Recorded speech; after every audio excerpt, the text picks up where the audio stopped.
mga gymmers. Ay! Giobo kita. Ay! So, magwanta no, na rin mi sa accommodation. Tanan rin mga gwapa sa room na mo. Wailain. Ako ang pinakagwapa, syempre. Oh, ay! So, ako ni i-flex ang among kwano. Amo ang accommodation. Mo ni among kwarto. Diin diri ko matulog. So, kuan din namin, si Emily.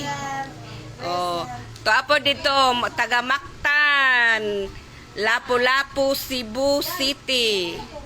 Kani siya. Naglain-lain din mga kuan diri no, maglain-lain mi sa kuan, saksak sinagol. Mo ni na siya. Mo ni among sitwasyon diri sa accommodation, kanya-kanya mi kuhog tubig. Kita mo na mga mineral water nga empty bottle no. Mo na mong sudlan og tubig para amo ang sudlan og tubig palitan. Mo ni. So yan. Mo ni siya ug mo din akong gihigdaan. Ay, uhay. Mo ni akong area kani, mo ni area. Si Emily Ramos, taga Cebu. Kani taga Mactan. Basta Bisaya, Bisdak. Oni among mga naay nag-flight ganina unom ka buok. So napod sa pizza 8, napod sa pizza 11. So hopefully kami na ang next kung mahuman ang amuang obligasyon.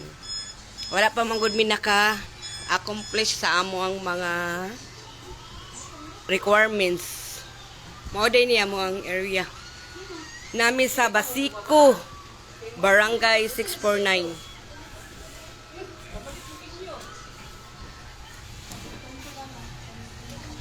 So, ito mo sa among accommodation. So, mo ni ang ilahang sa mga tubig. Nanay kanya-kanya mga tag-iyana para pang CR. So, napadito taas. Mo na siya. So, nami diri. Mo ni ang kusina. Hakot kanya-kanya hakot. Namo rasyon tubig init. So, amo na ang problema ang ipare sa tubig init. Mora na. And good morning everybody.